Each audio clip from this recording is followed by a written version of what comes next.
tous les amis, je suis très heureux de vous retrouver aujourd'hui. Ça y est, nous allons entamer les demi-finales de la Coupe de France Terrario 2023. Donc le dernier carré compose Pogona Reptile 66 avec Mathieu Variegata, Loma Wild d'un autre côté et ensuite Wild World Atom, donc Alexis.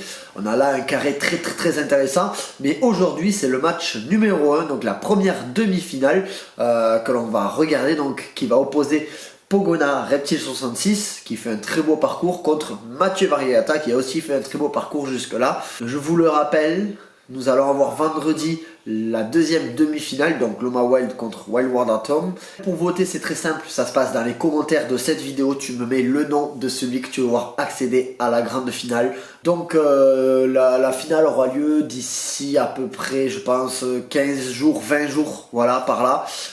Comme ça laisse le temps, bien sûr, aux participants de pouvoir faire leur vidéo. Fin de cette présentation, maintenant on va passer à la première demi-finale. Donc c'est parti pour la continuité de la Coupe de France Terrario 2023.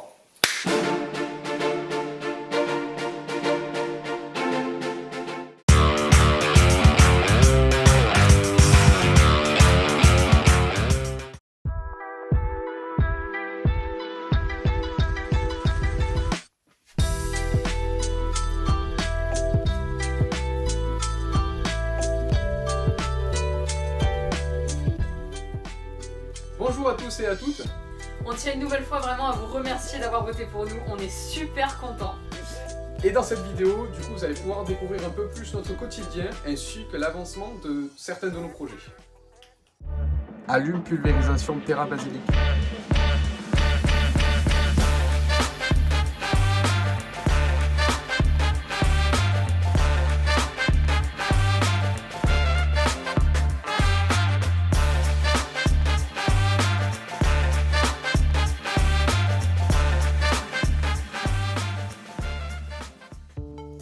Donc comme vous avez pu le voir, tous nos terrariums sont réalisés par nos soins. Donc c'est des étagères spécifiques en fait en charge lourde où on a intégré nos planches de bois. Donc ça c'est des étagères qui sont propres à nous, mais c'est absolument pas ce qu'on vend pour nos clients. C'est des espaces aussi qui sont aménagés en fonction de nos spécimens. Et c'est des structures qui sont vouées à être fixes, donc finalement un peu moins pratiques pour les déplacer.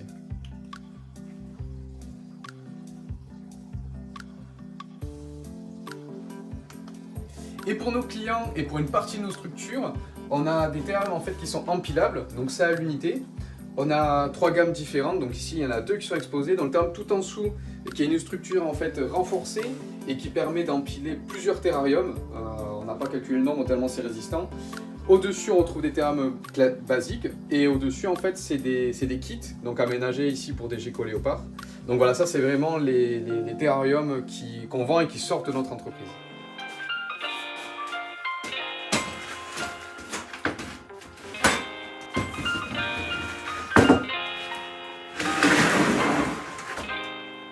Ces terrariums sont une partie de mon quotidien. Je passe mes journées à fabriquer des terrariums pour la société. Et aussi, vous allez voir tout de suite, on a des projets en cours de réalisation pour notre élevage. Et en fait, on a un élevage qui est en constante évolution. Du coup, on passe nos journées à étudier, à voir comment on pourrait les améliorer. Et donc, vous allez voir un exemple avec une des structures qu'on est en train de réaliser.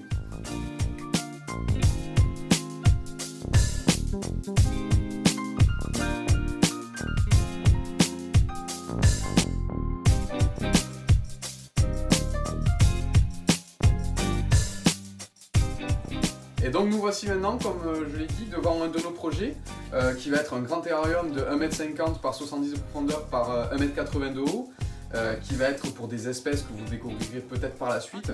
Dans tous les cas, ce projet final, vous verrez une fois terminé pour la finale, parce que là on n'aura pas le temps dans cette vidéo de tout vous montrer. On va montrer juste une partie. Déjà on a fini l'ossature, on va poser le plancher, mettre des plantaires, l'électricité est déjà terminée.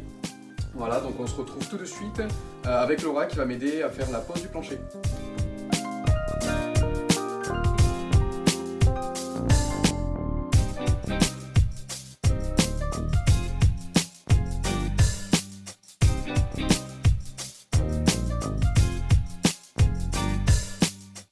Donc voilà, le plancher est posé. On a également mis le fond du terrarium avec la trappe pour l'électricité. Voilà. Donc qu'on n'a pas tout à fait fini. Il manque à mettre un système en fait pour accrocher cette planche comme on a fait sur les autres terrariums. Mais le rendu de ce terrarium final, vous le verrez sur une prochaine vidéo, probablement sur la finale, si vous votez pour nous. Voilà. Bien sûr, tous ces terrariums et toute cette organisation demandent un entretien quand même assez conséquent. Et je vais vous laisser avec Laura qui va vous expliquer comment elle arrive à s'en sortir. Alors maintenant, on va vous montrer comment on s'occupe des terrariums et des animaux. Donc bien évidemment, pour chaque terrarium, ce qu'on va faire, c'est qu'on va remettre les décors que les animaux auraient pu faire tomber. On va vérifier qu'il n'y a pas d'excréments et tout ça. Et s'il y en a, on va les enlever avec l'aspirateur. On va remettre des végétaux, puisque comme vous voyez, ils ont tout mangé, parce que c'est des petits goinfres. Et on va nettoyer la gamelle d'eau, parce que comme ils aiment bien aller dedans et tout ça, ils la salissent tout le temps.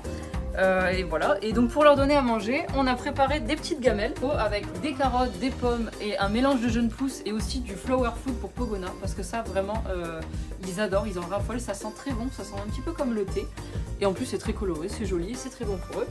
Voilà. Aujourd'hui c'est dubia et verre de Morio avec un petit peu de verre de farine pour selon les espèces qu'on va bien évidemment mettre avec du calcium puisque c'est la journée aujourd'hui pour le calcium.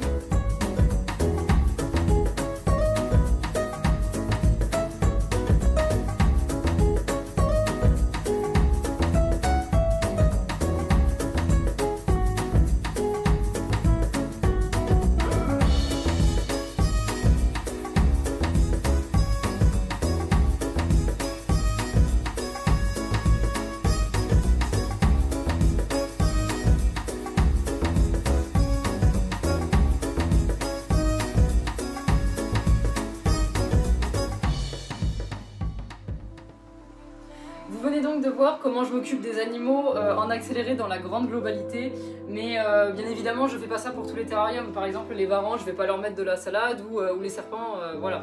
Eux ils mangent beaucoup moins régulièrement, donc eux ça va être des rats, des souris, des rongeurs, tout ça. La différence c'est que dans ces terrariums là, comme il va y avoir des zones humides, les varans je vais humidifier qu'une seule zone et les terrariums tropicaux juste à côté, forcément je vais humidifier toute la zone puisque ceux-là sont des animaux qui ont besoin d'un gros taux d'humidité. Et donc vous allez vous demander forcément pourquoi je tiens ce petit python dans mes mains. Tout simplement parce qu'en fait je veux vraiment mettre l'accent sur le fait que nous on manipule très régulièrement nos animaux. Parce que déjà ça permet toujours de vérifier que l'animal est en bonne santé, qu'il n'y a pas de problème de mue, qu'il n'y a pas d'acariens, de parasites ou quoi que ce soit. Et aussi, ça paraît un petit peu bête, mais ça facilite énormément le travail du vétérinaire. Le jour où il y a un petit souci et que vous devez emmener votre reptile au vétérinaire, s'il est habitué à la manipulation, ça va grandement faciliter le travail du vétérinaire. Merci à tous d'avoir regardé notre vidéo. Et comme vous n'avez pas vu, ce terrain est loin d'être terminé. Il manque notamment le système d'aération avec des ventilations mécaniques que je vous montrerai du coup sur la finale. Mais encore, il faut que vous votiez pour nous.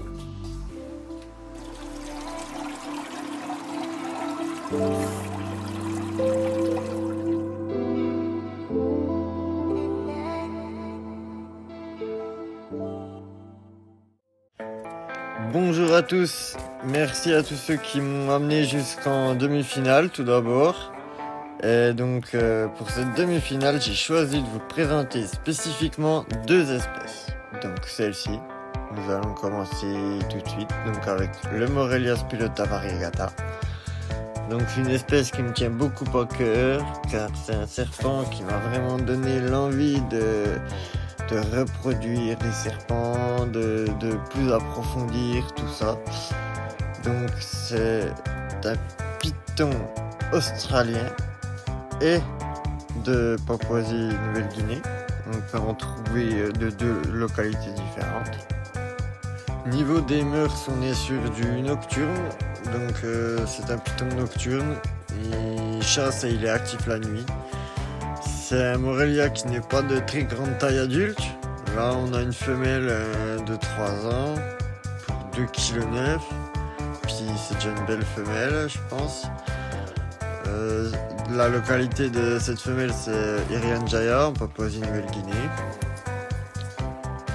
Alors, j'adore aussi ces Morelia pour leur coloration. Car comme vous pouvez le voir, ils ont un ventre bien blanc. Pourtant, ils sont très colorés et plutôt jaunes ici, jaune et noir, avec un joli dégradé de orange sur les flancs qui est très joli sur celle-ci. Après, les couleurs varient d'un spécimen à l'autre, d'une localité aussi. Le pattern peut un petit peu changer, mais ça reste normalement dans ces tons aussi.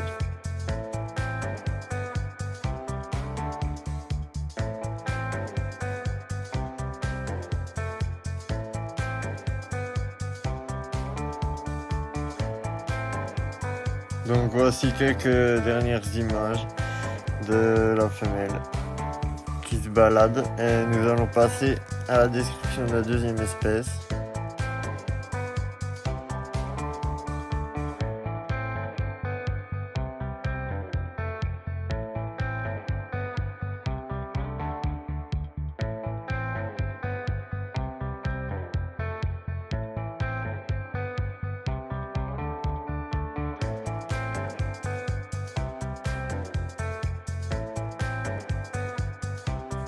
Voici donc notre deuxième espèce. Alors, on change complètement. Ici, nous sommes dans la famille des colibridés américains plus précisément. C'est le serpent ratier du Transpecos, donc Bogertophis subocularis. Alors, comme son nom l'indique, c'est un serpent ratier nocturne, vivant plutôt dans les canyons, les zones arides, les pierres, dans le désert du Chihuahua aussi.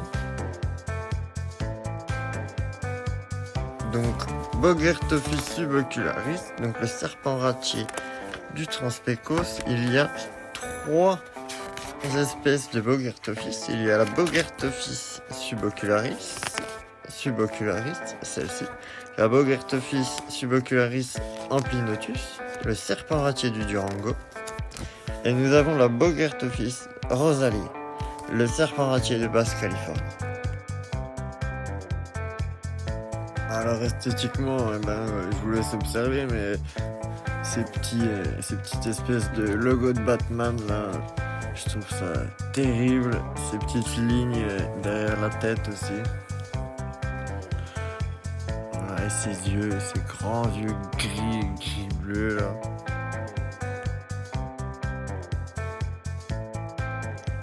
Alors tout à l'heure je vous parlais que c'était un colibridé américain. Donc ici plus précisément on retrouvera donc celle-ci, la Bogertophis subocularis. On la retrouvera de l'ouest du Texas au nord du Mexique. Du coup, dû à ses mœurs nocturnes et vivant dans le désert, aride, etc., c'est un serpent qui sera très vite sujet aux mycoses, etc. S'il y a de l'humidité, il supportera très mal l'humidité. Il faudra faire attention à ça. Regardez, il est magnifique. Alors ici, on est sur la forme naturelle. Et donc, il y a plusieurs formes, dont la forme blonde qui est beaucoup plus claire, qui a un genre d'hypomélanisme. Et la forme axanthique, comme chez beaucoup d'autres colibridés.